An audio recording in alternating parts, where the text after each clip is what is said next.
All right, we are live. Welcome to Mediaverse Podcast, the podcast where we have everything pop culture, video games, movies, and all, and many, many more. As always, my co host and good friend of mine, Chris. How Hello. you doing today? I'm good, man. That's good. What's So on the docket today, Kyle? let's see. Well, for yesterday, last week we didn't have EA, and now EA did something, but let's just say they were being smart this time, but at the same time, they said some pretty stupid things. Nice. And we're going to talk about some Apple things. The first Nintendo Direct style of Sony PlayStation. State of Play, which Yep. and also some DC movie stuff, and Zack Snyder doing some seems like he needs to open up his eyes a little bit. Yep. We also got Avengers Endgame posters and 2 new Nintendo Switches. And the main topic today will be our review of Devil May Cry 5. Yes. So spoilers ahead if you haven't finished it, but that's the main topic. Spoiler is this game's not as edgy as the last Devil May Cry game. Well, we'll save that discussion for later because I disagree. You know what I mean. Yeah. You know what I mean by that. All right, so let's get into this. Chris, passing on to you. All right, let's start up top with Nintendo is making 2 new Switch revisions. This was reported by the Wall Street Journal that interviewed some people on like the assembly line at Nvidia saying, yeah, Nintendo has like 2 new like things they're coming out with. One's a portable Nintendo Switch, which is funny because I thought the Nintendo Switch was already portable, but I guess it's a smaller one with no dock and no HD rumble, it seems like. And then the other is let's face it, it's going to be called the new Nintendo Switch. It's a slightly upgraded version of the Nintendo Switch that's more powerful, probably closer to PlayStation 4 base from what I've read. But what do you have to say about this? First off, don't call it the new super. Don't call it the new. Call it the super. Or the deluxe. Yeah, or the deluxe. Super's better. Super is better. It at least will tell you this is a stronger version of the Switch, okay? Because when people like this is the marketing when when you're gonna go to GameStop, hey, would you like a new used Switch, or do you like a new Switch, or a new Switch, or do you want a new Switch? Yeah. Like, just call it the Super Switch. Everyone will get it. Just like everybody knows what PlayStation Pro is. I've been hearing with the mini version that's going to be looking like I don't know, like a 3DS XL, like this. I've heard like opposite things. Some people are saying it's going to be like shaped like a Vita, but then other people say it might have a clamshell. Yeah. Like, which I don't get it. Will they do like the little sticks inside the system, or will the sticks pop out of the system and then you close the clamshell over the sticks and it has like little holes for the sticks, and then the screen is on the top part and then the bottom is just the controller? That would be interesting. It would be interesting. And then a transfer, or just like something where you just well, I know the Switch does have like little things, like a little button underneath it, including the Pro controller that I have. Like, it'd be interesting if you just click it all the way and it goes like, once you're done, like, as it for the clams down. I don't know. I'm not an engineer. I don't know how to design engineer. I just figure I say something. Yeah. Sound like a cool idea. I'm more interested in the upgraded version because this is happening to me again. Ever since let's face it, the PlayStation 3 was the 7th generation. That was the generation I bought the systems as soon as they came out, pretty much. Yeah. And regretted it because they broke. Yeah. For the 8th generation, waited for PS4, then PlayStation 4 Pro came out, was like, oh, I'll get PlayStation 4 Pro. And now it seems like Nintendo Switch waited and now upgraded Nintendo Switch. So I'll get the upgraded version. Yeah, I still like this thing. It's still such a powerful system for handheld. Yeah. Like, and like Nintendo really is learning from like their past. They're not like going like Nintendo's number one in their heads this time. They're like, now we are number one. We passed the GameCube. I think it's getting close to the Wii now.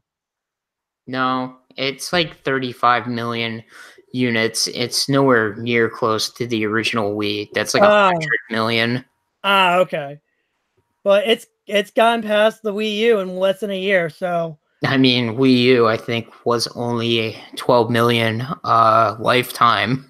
yeah, and it did that in like a year. Yeah. And like I said, either you buy it now or not. It's a fun system. Like I enjoy it. The Joy Cons, they have different colors. You can swap them out for different varieties. You can feel like you have your own little version. Like I have the all Mario Red one, which I imported from Japan because I just love that color red. Yeah. And it has so many good games on there, like Octopath Traveler, Mario Odyssey, Breath of the Wild, like Yeah. like all the Wii U ports are on there. They're really fun on there too. Yeah, well, I mean, eventually they're coming out with this revision, so I'll wait and see what this revision is. I am curious to see what it actually stacks up to. But anyway, Chris, before we go on to the next subject, Nintendo only does revisions of their good consoles. Yeah, I know. like have you ever I've noticed that like NES one revision, Super Nintendo one revision, but that was like when the N64 came out. The N64 never got a revision. GameCube never got a revision. Wii U got 3 revisions. Get a revision. They removed They removed the component wire port from it. Yeah. But anyway, let's move on. So Sony State of Play. Yep. This was, I guess, Sony's Nintendo Direct, but at the same time, nothing really excited me in this. Except for a bunch of VR games, which they were like, VR, everybody. Hey, I'll get one of those things when it's like $200. Yeah, same here. Believe it or not, like I've been online a little bit. There's like 250. It's getting close, so. Yeah. Iron Man look cool. The main thing I'm wondering is, me and you, we're kind of big Sony guys who usually play the exclusives. What do you think of this Days Gone game? Because I have no interest in this game whatsoever. I'm going to wait until it comes out. Like, it looks like an interesting game. It just looks like a biker version of The Last of Us, except no child or whatever, and you're on your own. Like, it's done by the people that did like Silent Filter and and Uncharted Golden Abyss. Yeah, I don't know. This game just feels kind of boring to me. I don't know. It's weird because these realistic-ish zombie apocalypse games, granted, we haven't had too many of them, but I guess with like the saturation of like zombie culture because of The Walking Dead, I'm kind of just like, oh, a zombie game? Because I mean, look at Resident Evil now. Like, it's gotten back to where it used to be. And it's so weird because I really want to play Resident Evil 2, but this new game I don't want to play. And technically, I should want to play the new game over Resident Evil 2, but maybe it's just because like the main character doesn't seem that cool. The world just seems like bleak and dreary. So I highly recommend Resident Evil 2. If you like Resident Evil 4, and classic RE, like this is the perfect game that marries the two together. I used to play Resident Evil 2 all the time back in the day, so that's why I want to get it. Yeah, I'm just saying right now, that's like the reason. That's really like the reason you should get it. But this zombie game, I don't know. It's weird, but who knows? Maybe when it comes out, people will get a chance to play it, and then it's like, no, this game's amazing, and you got to play it. Yeah, like I'm gonna wait until reviews come out. Like I'm not saying I have a bad gut feeling about it. It's Sony. They usually know how to like Like they delay games, but they do it for good reasons. I guess for me, this zombie game just doesn't seem all that unique compared to the game Sony has been releasing lately. Because we had, let's see, that Horizon game is God of War. God of War, Spider-Man. That was so amazing. No pun intended. Yeah. Those Like, games were crazy and cool. And this game kind of looks like, hey, we can't have Last of Us 2 ready, so here's something to kind of hold you. Last of Us. Here's Yeah. something to hold you guys over. Yeah. I mean, I was glad that game took place in the same universe as Last of Us. Like, Naughty Dog went, here's our world. Do whatever you want with it, and just spun it. You know what I mean? Like a spun off thing. Like you see other survivors do what they want to do. Be interesting. But it's highly likely because remember, those zombies were slow and those things were deadly, especially when you hear the clickers and then. Yeah. Trust me, playing The Last of Us with headphones on, Jesus Christ. But anyway, let's move on here. Yeah. So Apple announced a couple things this week. The Services. Apple TV Plus and the Apple Arcade. Yep. So which one do you want to start off with, the Apple Arcade or the Apple TV? Let's talk about the Apple TV real quick because it almost seemed like they weren't ready to announce this. Nope. They had like Steven Spielberg and Oprah come out, and like Steven Spielberg is like, here's the show I'm going to make. But there was no like sizzle reel for the show. They had no like footage for any of the things they were going to make. They're just kind of there saying, hey, we're making a streaming service too, because that's what everybody's doing. Yeah. Here's the funny thing though. If Steven Spielberg makes a movie, should we just tell him that his movie's is not eligible for nomination since it's on a streaming service? It is kind of hypocritical that he is with a streaming service. However, it's not as hypocritical as you think it is.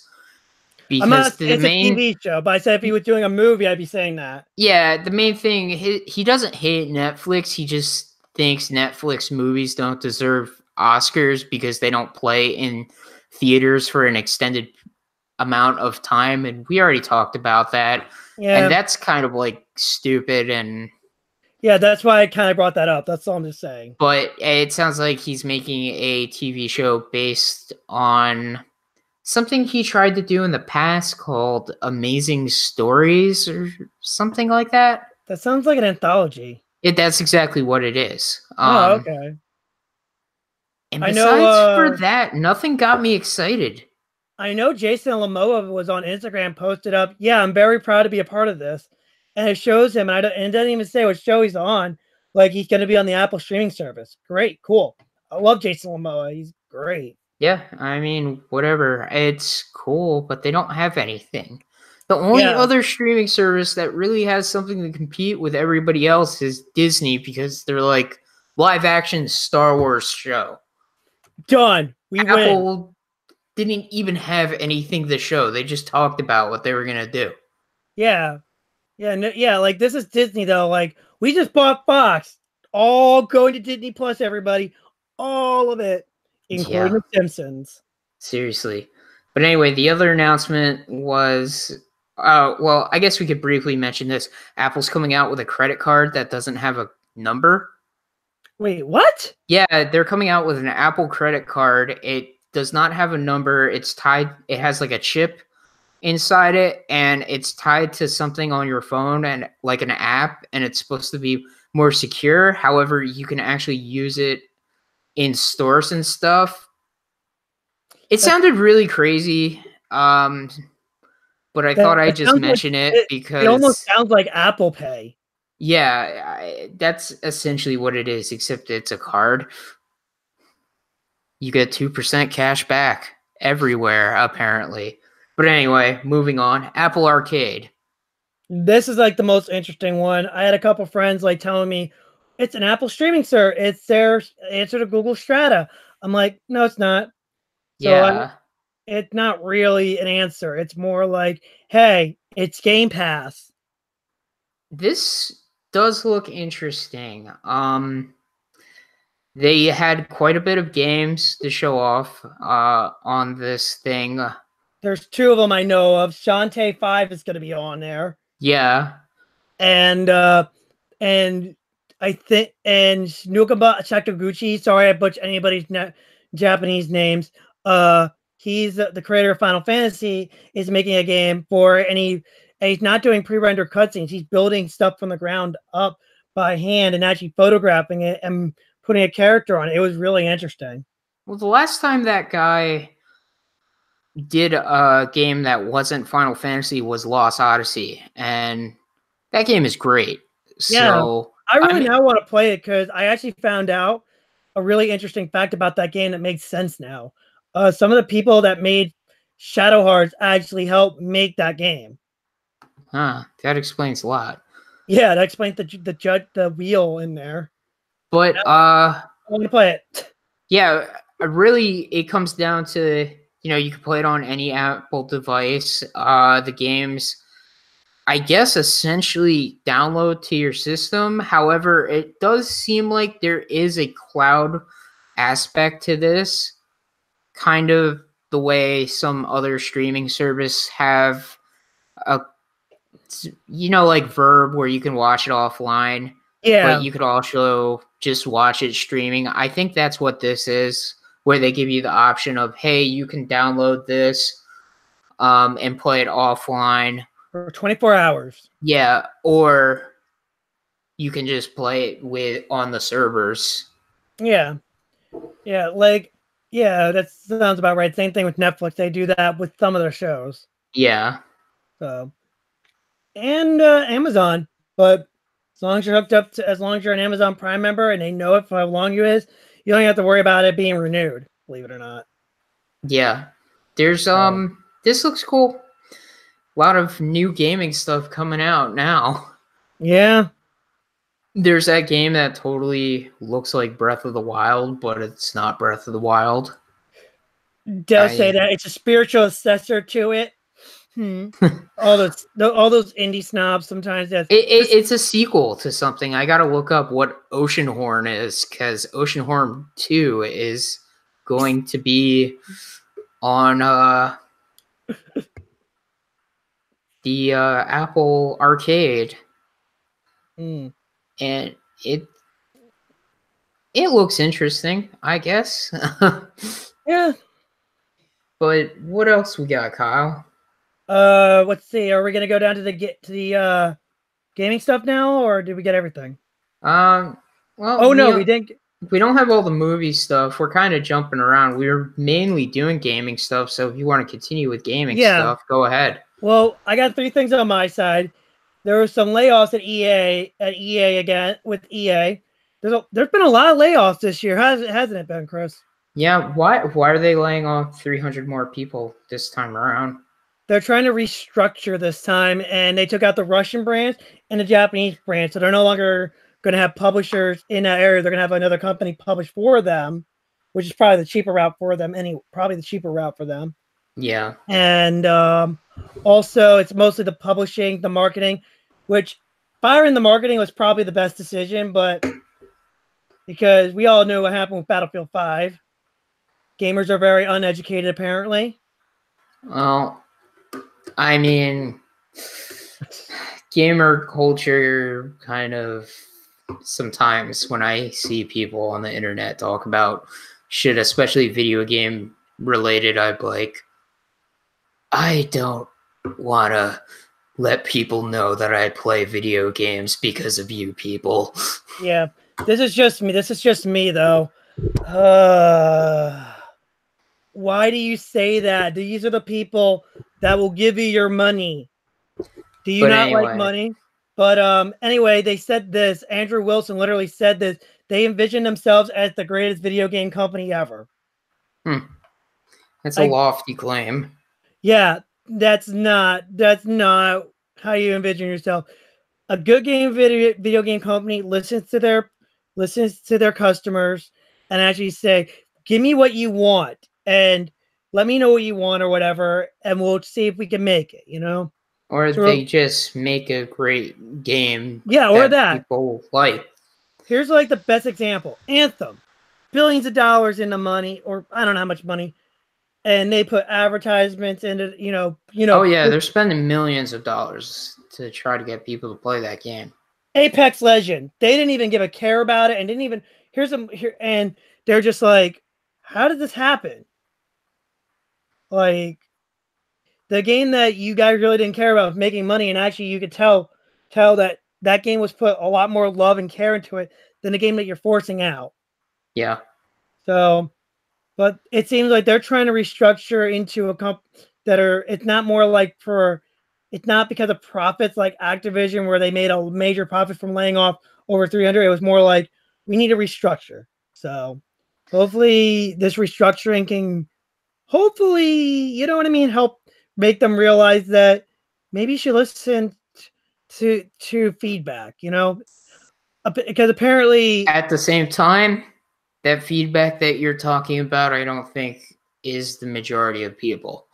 Yeah, but because they're making money hand over fist with FIFA, Madden, all those games. Yeah, Anthem sounds like it's going to be a dud, but at the same time, there are more people playing Star Wars Battlefront 2 than you would expect. Yeah, but believe it or not, right now, nobody's not even taking the feedback from for Anthem and fixing it. Believe it or not, they're just like, no response, sorry, and they're giving up quotes like, "It pains that this happened. We're right there in the trenches," and I feel like none of the developers are actually playing the game to understand what's wrong with it. Yeah. So, and when it seems like a glitch happens where it makes the game more fun, they go, "No fun for you," and they tone it down. Right. So, but we'll go on the trailers that we just saw recently with gaming. Sure. One of them is these two are kind of important to me because they're two of my favorite games. We got a teaser for Borderlands, which means we might be getting Borderlands 3 tomorrow, but we don't. I'm going to be a very sad panda. Are you afraid about Borderlands 3 just because it's Take-Two? A little bit. I would be too, because they're kind of even more aggressive than EA when it comes to microtransactions. Remember the haircuts?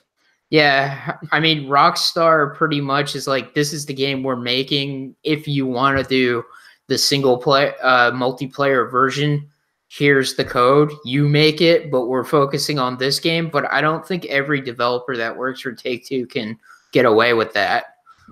Nope. Like they got away with so much stuff, and plus like even like when the whole Belgium loot box thing happened, they were like, please let them know that you want these microtransactions in your game. Right. And I'm just like, what?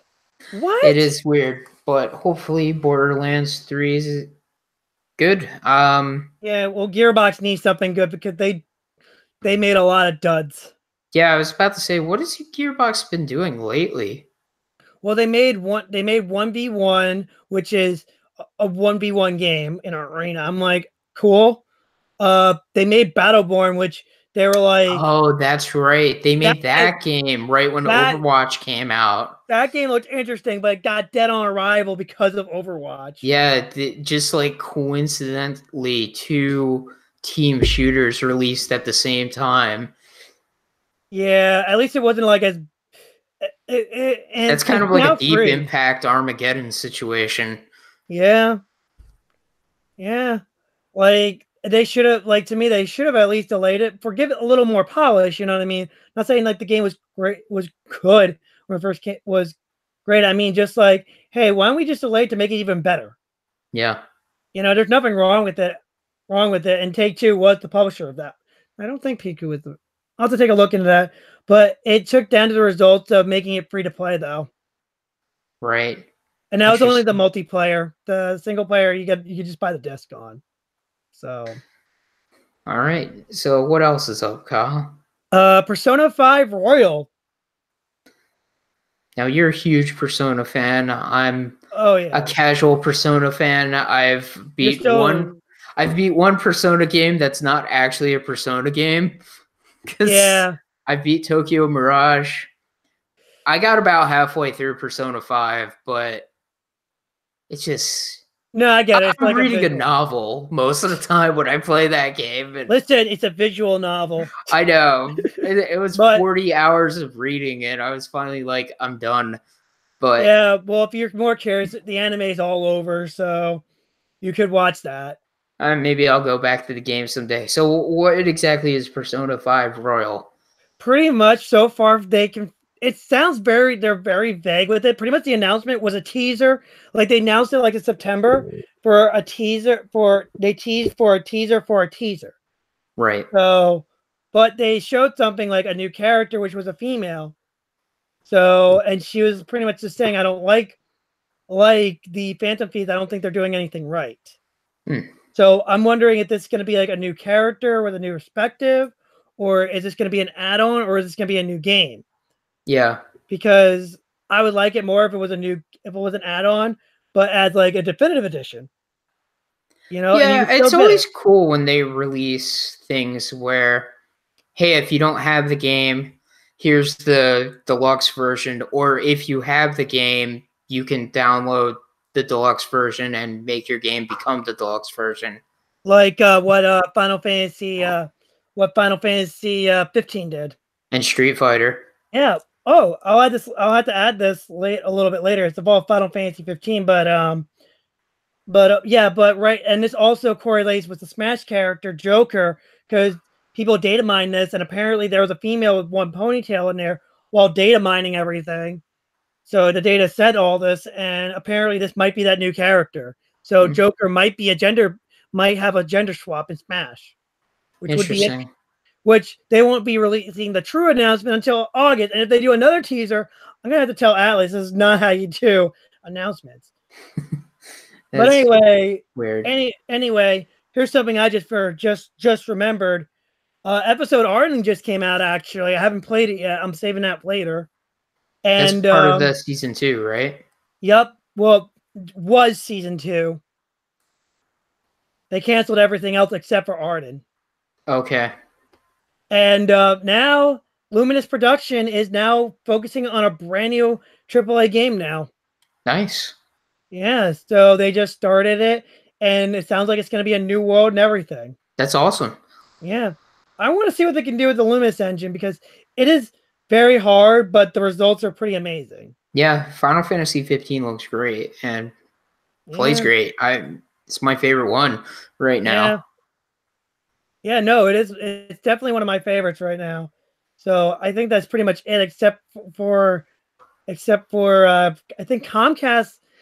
I think that's probably the last thing I'm gonna do is for the news for my side, unless you have any. Oh yeah, this is the last thing, and then we'll go to the movie stuff.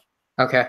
So Comcast is going to be building an esports arena in Philadelphia for $50 million. That's crazy. Yeah, it is. I think they're just trying to capitalize on how popular everything is getting now. So it's interesting. Yeah. I know a lot of people go to Evo. Maybe they're building that because isn't Evo pretty close to Philadelphia usually? No, they usually have it like in Las Vegas, believe it or not. What's the one they have on the East Coast? I really don't know. There's one on the East Coast that I think that's why they're building this. But I can't remember what it's called. But anyway, moving on. Yeah. Some movie news. You know New Mutants? Yep. Are you excited? Because it's not coming out, apparently. Yeah. Kevin Feige is reviewing everything right now and going, okay, like reviewing every movie apparently right now that Disney's was planned for like, Fox. this is going to be our first X-Men thing, and we're not going to release this. Yep. They'll be like, well, Dark Phoenix, it's already on its way, so maybe that will help us coop some of the money. Gambit, Deadpool 3, put it in the Marvel Cinematic Universe and make a bunch of jokes out of it. I don't think it will be in the Marvel Cinematic Universe. However, it will be aware of the Marvel Cinematic Universe. I would just love that. Make it be aware, but act like just at the end and just have him teleport and just be like, everyone just looked at him like, hey guys, and everyone just looks like Adam like, oh no. The best would be like at the very end of the movie, Deadpool shows up and he's just like, "So, can I become an Avenger?" And you just have Tony Stark being like, "No, get the hell out of here." Robert Downey Jr. Yeah. just doing the voiceover in the Iron Man suit going, "No, get out of here." You just have regular Tony Stark there. Yeah. Like comes in for like a 5-minute scene and he's just like, "For last time, get the hell out of here. I don't know who you are, Red Spider-Man." Stop stealing Spider-Man's Spider-Man thing. Come up with a much better original costume. Yeah. Something stupid like that. Just like make a remark. That would be great. It would be great for Deadpool 3. That's the post-credits scene and end to a Deadpool trilogy. Yeah. So last thing, so the Zack Snyder cut officially doesn't exist. However, he's proclaiming it. He was talking about what he was going to do for Justice League and also explaining why Batman kills people in a really idiotic way. I mean, this guy talks just about as good as I talk on this podcast. So I can't really fault him for it because it is hard, but he does come off like an idiot when he's talking. I think the best way to describe it when I listen to this, I was like, am I listening to Cartman right now? From South Park? Like when I was reading, I was like, okay, it sounds, and then I saw the video, I was like, oh. Yeah, he pretty much tried to make a point, justify why Batman kills, and he compared it to losing your virginity and pretty much that's kind of weird and saying not gonna say anything, but don't compare it to losing your virginity. That's like the worst thing to compare it to. Yeah, he also compared it to finding out that, you know, your hero is embezzling money from their corporation and, you know, don't think that people don't commit atrocities because you're living in an effing dream world. Yeah, he really would say it's like strange, crazy stuff in this interview. I think we now know why Warner Brothers fired him. Yeah. I think it's not because his daughter committed suicide. I think it was because he went nuts. I mean, he was saying some crazy things, but I can understand maybe why he was saying this because he probably just doesn't care. He probably heard like so many whiny crybabies on Twitter complaining about Batman v Superman that he's just going to say crazy crap to fan the flames, and now he's sitting back and being like, "Dance, puppets, dance." Yeah, like I get it. Like one of my friends really enjoyed Batman v Superman. I enjoyed it for what it was. It was the last. I like Batman v Superman. It was the last movie I saw with my best friend. Yeah. So, like, and you know, it has a special place in my heart. Like, it's an interesting movie, and it's in a weird way, it is a deconstruction of the superhero in a weird way. Like, I hate to say that, but in a weird way it is. But, you know, it is what it is. We're in a new DCEU now, so. I think Zack Snyder makes cool movies. And I think Man of Steel is super underrated, and I don't get why people hate that movie so much. Everyone really hates it because Superman kills Zod, but I'm like, you got to remember, he's still trying to adapt to his powers and stuff. He's being Superman, and I'm like trying to be realistic with everybody. I think time will redeem that movie because that movie's too good not to be noticed. And Batman v Superman has great scenes in it. However, it does feel like they put the DC universe first and then put the characters second. Yeah, it's supposed to be your characters first, then build around a universe around it. Yeah, because if they were going to do Man of Steel 2 with Batman, they should have still had Superman as the main character. Yep, and Metalis would have been the villain, actually, I found out, with Lex Luthor. That would have been cool. I would have even liked it if, you know, it was just straight up Batman versus Superman with no Doomsday. That Yeah. first scene, when you see the Superman Zod fight from Bruce Wayne's perspective, totally justifies Batman's rage against Superman. Yeah. That scene is great. And Yeah. It is. It was well put together, and it retcons Bruce Wayne into Superman's universe. yeah. But, you know, DC's going in a new way. Yeah, New the world. directions with their movies, and I hope Zack Snyder doesn't put too much. You know, he keeps putting his foot in his mouth, saying all these things about Batman v Superman, and it's one of those things where it's like, come on, dude, just let it go. Your Superman movie is great. I think time will redeem it. Make something new. Yep. You wonder who actually said that? You know, you want to know the words of "make your character first, then make the universe around it later." I think that was Kevin Feige or Nope. Stan Lee. Nope. Who? Dwayne McDuffie. Really? I Yeah. knew it was a comic book guy. Yeah, the guy Creator of Static Shock. Yep. I love Static. I don't get why, if we're going to talk about Justice League, you've heard me say this, but I'm just going to say this publicly. Why did they have Cyborg in the Justice League and not Static Shock? I don't know. Why didn't they? I feel like they were trying to reserve her for Black Lightning. I Not think Black it would have Lightning. been awesome.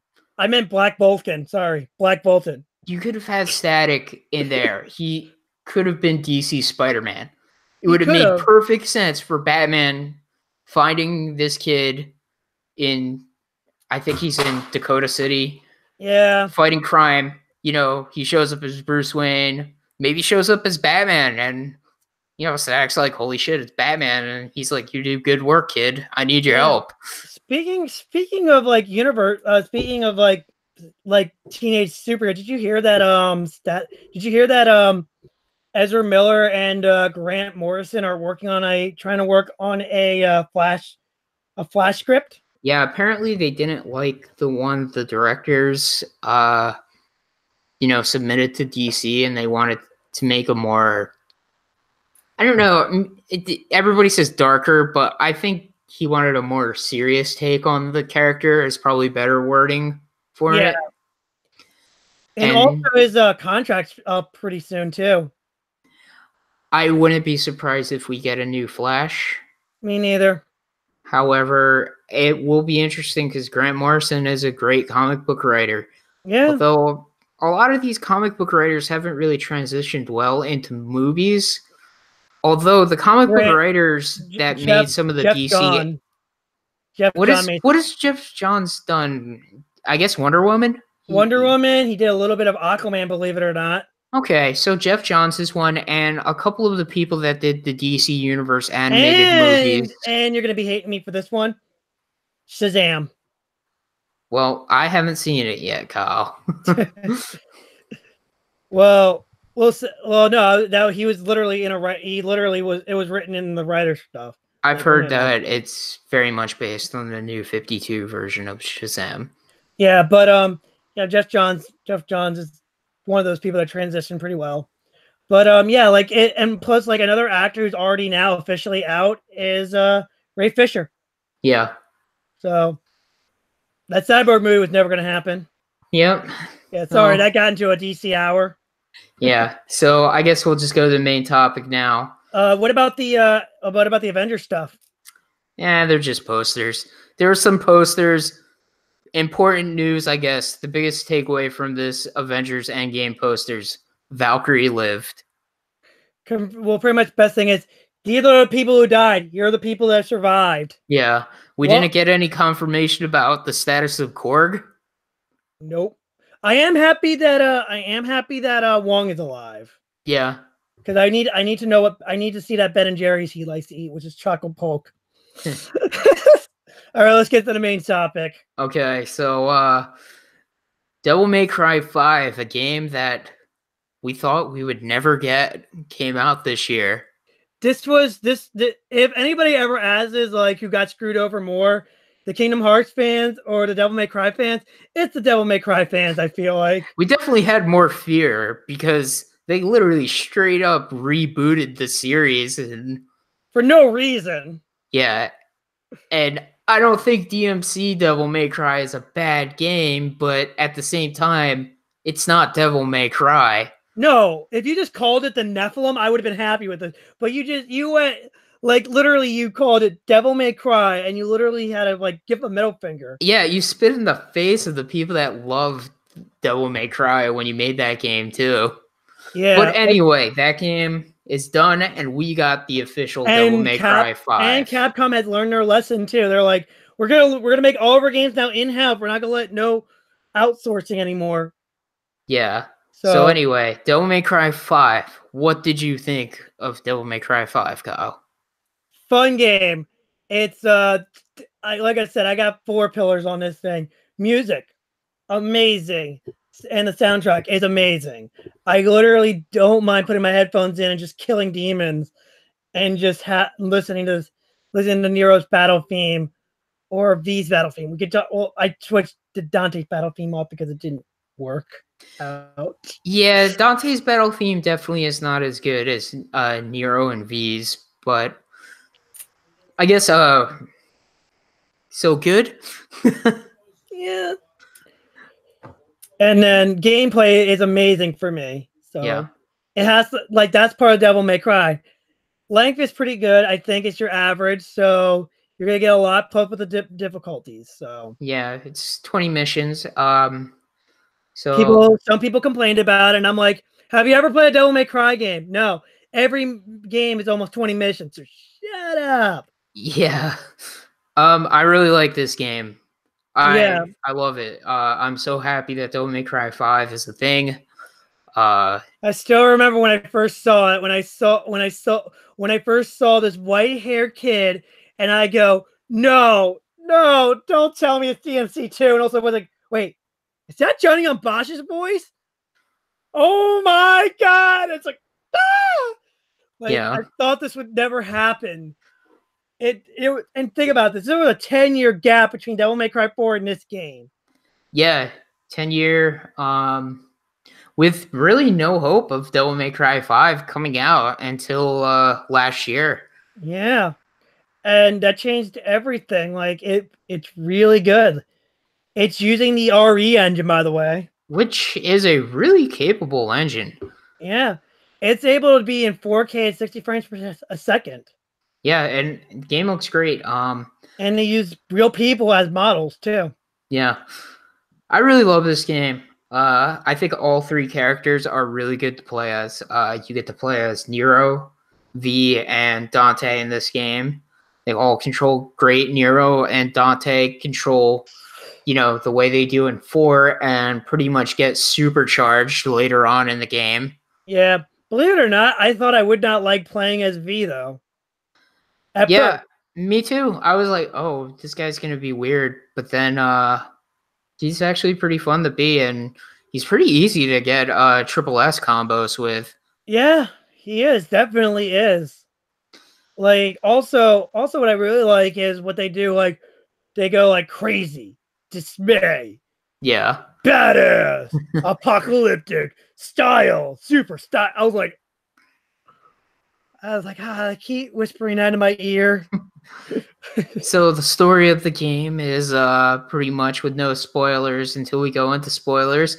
A big demon named Urazen is doing some doing some bad stuff, trying to summon the Tree of Might from Dragon Ball Z to make himself stronger. You know what's funny though? When I first saw this, I was like, this reminds me of a certain Devil May Cry game that's not trying. We're not trying to go back there again. But anyway, he's trying to make this tree to make himself stronger, and of course Dante's got to stop him. Yeah. Then Dante gets beat. He shatters Rebellion in the opening cutscene, and you got to be Nero and this new guy V. Yeah, and this new guy V is like, I've only been was only born 2 days ago. Just kidding. I mean, it's got all this style. There's amazing cutscenes in this game, especially, man, the quips are so good. Oh God, just Dante's. I think Nero's a little more quippy in this game than he's very snarky.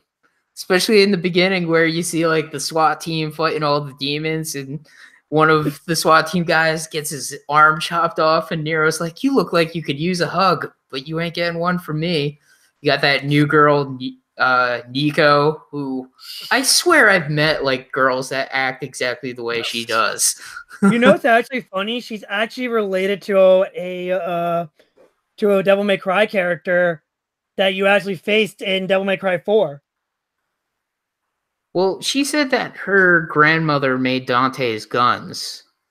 Yeah, but and you know who what's his name's daughter? The Yes. weird guy with the monocle. Yeah, that demon. Him. I was like, wait, what? Yeah, I couldn't believe she was that guy's daughter. I was like, when they talked about like, oh yeah, how do you feel about rescuing the guy who killed your dad? I was like, wait, what? Yeah. Did I miss something here? That was crazy. Yeah, and she's fangirled over Dante. I mean, who wouldn't? Yeah. So, but gameplay, great. I love this game. I love Devil May Cry, and I'm happy it's back. Beat it on Son of Sparta the other night, going into Dante Must Die until I get too frustrated and break my controller. Yeah. Throw it out the window. Make sure it's not the limited edition that you'll never see again. Yeah. But let's go for spoilers now. So here's the spoilers. This game did everything I wanted it to do. It finally confirmed, even though it was like sort of already confirmed, that Nero is Virgil's son.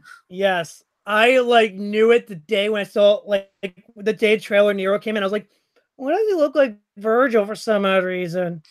And then the Yamato was like, yep, he's Virgil. This is definitely a simulation. His father is Virgil. And every one of my friends like, oh, Virgil. No, he wouldn't do that. Virgil would never have sex with a human. I'm like, first off, shut up. Second off, I'm just saying from the hints. The best part of how it's revealed, too, is Dante literally tells Nero, like, no, you can't go fight Virgil. And like Nero's like, why? Because he's your father. And like Nero's like, wait, what? It's like, yeah, he's your dad. Yeah. And you can't kill your own father. And I'm your uncle. Yeah. Like, oh my god. And then when Dante confronts Virgil about Nero, he's like, I guess even you were once young. That was so long ago. Yeah, and Virgil's just like, that was a long time ago. And it's crazy. He's just like, Nero's my son. Yeah. Like I said, that game was insane. Like, you could tell it was retreading a little bit of Devil May Cry 3 if you look at it. A little bit. It's sort of a continuation of 3, especially with the whole rebellion going into Dante's chest to transform him into the Sin Devil Trigger thing. And even Dante gets his own little sword. Yeah, he gets the Devil Sword Dante. Yep. I like to name things after myself, guys. Well, I that made sense, though, because there's the Devil Sword Sparta. Yeah, now the Devil Sword Dante. I was assuming Yamato would become the Devil Sword Virgil. Yep. But that never happened. We also get to see Dante's mother for the first time in a scene. Yeah, that's true, because in Devil May Cry 1, you see a picture of her, and it's like Trish looks exactly like Dante's mom, which is always weird because I always get confused because I'm like, are Dante and Trish together? Or are they just like friends? Because she looks like your mom, man. What is up with that? Trust me, there's a lot of confusion. It's like I guess, and then people can make the joke of, I guess Dante's a motherfucker. I mean, not really, but well, in this game, Trish is there, Lady's there too. So, and Dante's just awesome. The first scene, besides for the prologue, the first scene you see him in the main game is amazing because it just sets up Dante so perfectly. Just this guy Morrison walks into Dante's office. It's completely dark. Dante's just sitting there with a magazine over his head, and Morrison's like, I got work for you. And I also paid your electric bill. And the lights turn on. Dante gets up, and it was like, that's perfect for the return of Dante. It's like, where's he been all this time? He's just been in his office, not working. But now he's working because Devil May Cry 5. Yeah. Also, they changed the order now for Devil May Cry. It goes 3, 1, 2, 4, then 5. It used to be 2 before 4. So, yeah, I think the new order works better. Yeah. Also, that guy was also in the Devil May Cry. The guy that paid Dante's bills. That guy was in Devil May Cry, the anime. Yes, and the phone call he gets, Patty, is in Devil now May Cry. 18. Yeah. It's got a lot of nods to stuff. So getting into the last boss fight with Virgil, where you fight him twice. Yep. Definitely harder with Dante than with Nero. Yeah. like you get Nero gets finally a devil trigger at the very end of the game, and it's its own devil crazy trigger. and weird. Yep. Which is making me wonder, who's Nero's mom? Is Nero part angel? Are they going to take that storyline from like DMC Devil May Cry and be like, yeah, we can do this better? Yeah, I would not be surprised at this point. Because he's got like those wings happening and stuff. Yep. Also, don't forget, we find out who the hell V was. Yeah, oh, right. So what happened was Virgil took Yamato, split himself in half, separated the demon half and the human half. The human half became V. Demon half became Urazen. Yep. Then they joined back together to become Virgil, so he can be the last boss again. Yeah, I actually called that when I saw V. I was like, I would not be surprised if this is Virgil too. Half right. I had a feeling towards the end of the game. Plus, if you played Devil May Cry 1, Nightmare, Griffin, and Shadow are things in Devil May Cry 1, so it's kind of told. It was kind of like in your face this whole time, especially if you play so much Devil May Cry. Yeah. Like it's oh my god, Devil May Cry. It's one of the most ludicrous games you'll ever play. I mean, all the quips for the bosses, just the insane cutscenes. Get to fight Cerberus again. King Cerberus. Yeah. Which is fun. Yeah. I mean, Dante pretty much did the same thing he did in number 3 with Cerberus, but whatever. Yeah. Mocked him to the very end. Yeah. But overall, great game. I'd give it an A+. A+ for me, too. And it's also, right now, that and Resident Evil 2 from Capcom are already great contenders for Game of the Year right now. Yeah. I mean, so far, for the new games I played this year, Devil May Cry 5 is definitely the best I've played. Yeah.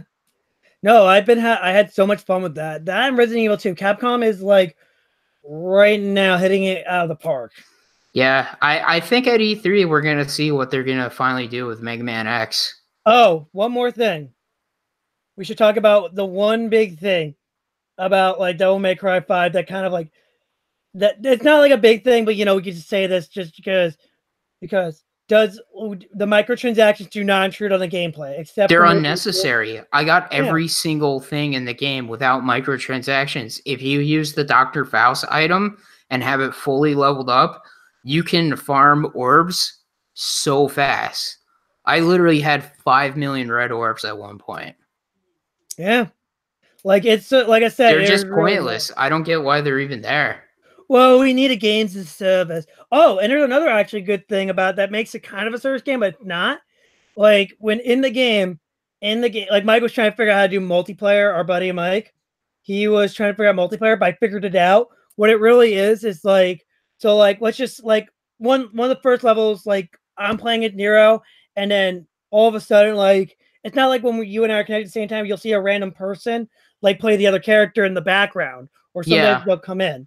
So like I thought that was kind of interesting. So it's kind of like making the story sort of like synchronize with each other. Yeah, you could just see other players playing levels, and when you beat the level, if you saw another player, you can rate that player and say they were stylish. And they get a good orb. Yeah, and if you rate players and then they rate you back, you get gold orbs. And honestly, those gold orbs are for Dante Must Die. Yes, save them up. Yeah. Hoard them like crazy. I got 51 right now. So, Yeah, I got, I think, 23. yeah. But yeah, like I said, those are mechanics I felt like that are very important. Those are kind of very important to just explain. Yeah. But the game is an A+ for me. It gets an A in sound quality, graphics, everything. Yeah, Gameplay. graphics are great. I mean, Yeah. sometimes it just transitions from cutscene to game, and sometimes you think you're still in the cutscene, and it's like, oh wait, no, the game just looks like this now. That's awesome. Yeah. One of my friends actually thought it was the Unreal Engine 4, and I was like, no, this is the RE engine. Yeah. And he's like, are you serious? I'm like, yeah. But it gives the console no problem. Like Capcom really wanted to, they could just sell it. yeah. They wanted to. So, but yeah, so yeah, it's Capcom, right? I mean, it's kind of their ace in the hole right now. It gives their games kind of a unique look. Yeah. So I'm just saying if they wanted to, I'm just saying it's cool that this engine is very great. It doesn't cause any problems for any systems. Yeah. Or anything like that. That's what I'm trying to say. Like even like I remember with the Luminous engine, that caused a lot of problems. Was the RE engine first used for Resident Evil 7? Yes, it was. It was. It does a great job with people. People look really realistic. Yeah, and also RE doesn't stand for Resident Evil engine. It stands for Reach for the Moon. Yeah. Which is kind of funny if you think about it. So it is funny. Yeah. Anyway. So I guess we'll go to what are you watching? What are we playing? So Chris, what have you been watching? What have you been playing? I've been playing Devil May Cry 5, Kyle, because work's crazy right now, man. I've been trying to catch up with Arrow, but I'm like 2 episodes behind still. Dude, it gets really crazy now. I mean, I saw, I guess, Arrow spoilers. Saw Diaz get burned alive in his prison cell. Saw the reveal of Emiko Queen actually being bad, and oh no, it goes even crazier than that with Emiko Queen. Yeah, I'm getting there. I got 2 more to watch. Hopefully, I can watch them. Just tonight. So you know, Arrow's gonna be on break for 2 weeks. I know. I have 2 more to watch, and then I can catch up with that, and then I can finally catch up with Doom Patrol. But we'll see, because April is a very busy month for my job. So. Yep. Well, let's see. What have I been? Well, I've been playing Warframe a little bit here and there. Nice. And I finally beat Yakuza Kiwami 2. That game is so manly. Yeah. Like, so far, every boss fight is just Kiryu with his shirt off. I'm not even kidding. 0. Kiwami, every time Kiryu has to take off his shirt and show off his tattoos. Yeah. Like, that game is meant to be so manly. Like, I'm so glad I got into this series. Even the sub quests are fun too. Like they're not just like they're not a hindrance, they're just fun. Yeah. So, and what I've been watching, well, I was able to go to an early screening of Shazam. And I'm gonna say it's a good movie. Cannot wait to review it with you in a few weeks. Yeah, when it actually comes out. like it definitely was written by Jeff Johns, I can tell you that. And it's definitely the new 52. They definitely did some changes here and there. And I gotta tell you this, that guy I can't remember his name, the guy who says Star-Lord, who? Digimon Hansu. I think that's his name. Hansu. Yeah, it's something like that. I'm sorry if you're watching this. You have an odd name. You're the Fishman. You're that guy in the MCU that goes who, and also, and you're Shazam, and you're also the wizard Shazam, and he's so good with it. Like he's a very he was not like, I'm not saying he's tailor made for that role, but he was good for it. Nice. So, and the Shazam kids were really good. Let's see. Like, I mean, just don't spoil anything. I mean, no, I'm trying to say I'm saying the family. Okay. I'm not saying nothing. I'm just saying the family's good. Okay. Like that's how you know they're referring to them, you know? Right. And Zachary Levi was definitely born for this role. It's interesting because the only thing I know Zachary Levi from is that show Chuck, and was not a big fan of that show Chuck. If you watch Chuck, then if you hate Chuck, then you'll hate Zazam. Like, Oh no. like but he was made for that role. You know, like that's what when I said like you want to look for a good example, just look at Chuck. Yeah, I didn't like Chuck, so Don't forget he's oh also boy. in Thor, don't forget he's also in Thor Ragnarok. And Yeah, Thor the he Dark gets World. killed. Yeah. Why did they get killed? He just gets reincarnated into Shazam. Yeah. Yeah, but the movie's great. Like it was so good. Like I had a weekend off and I was like, what am I doing? And there was an opening, so I was like, I'm gonna go watch it. Nice. And I think it's like I'll tell you in the review where I rank it up with. All right. So Sounds good. Save some meat on the bones, right?